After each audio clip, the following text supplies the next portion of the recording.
Daban nara kini na cho na babara kini asmang bayan mayo na maratna tasran na ngastana na nuna ada ingidira ba marada agno abdala yewa chenya rasa ba kumana maidira yol daba da barangal bayan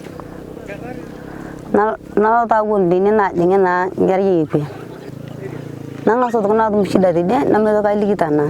When you cut a young girl, the effects are not there when she's young. The effects are mainly worse when she grows into adulthood. Of course, when she's young, the only effect is the pain she goes through. But the real gist of the effects comes when she matures up, she becomes a big girl, and reaches the age of marriage, and that's when the issues of trauma comes in.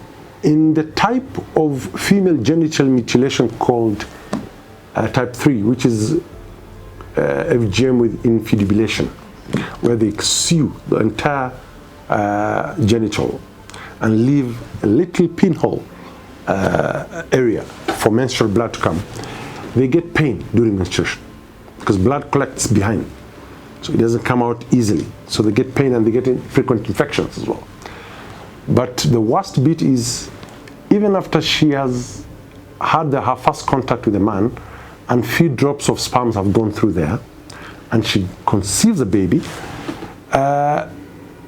it may be difficult for that baby to come out. So the obstetrician or whoever is attending will have to cut that area to give way. So that's another procedure that awaits the victim of FGM. In the rural area, when they are in the rural area and they have had this kind of situation, you don't expect that baby to come out easily. So the baby is going to be stuck there in the pelvis and all the way down at the genital area, at the cervix, not able to come out. So you might get pressure necrosis of the head against the wall of the genital of the birth canal. And once you get pressure necrosis, you get now death of that tissue, and then you get fistula. That's how fistula arises.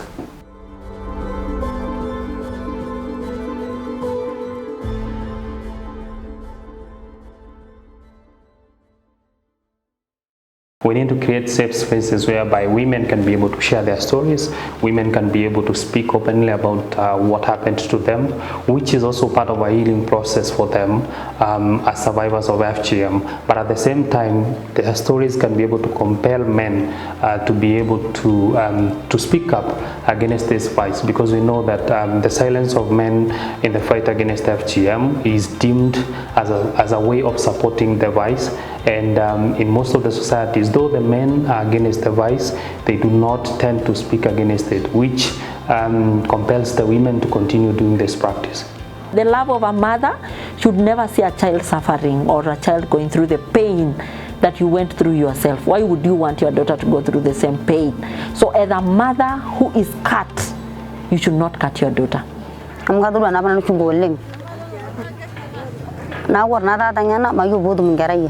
And it's about the voice for survivors. I am one of the survivors, and I have a voice to say no to FGM.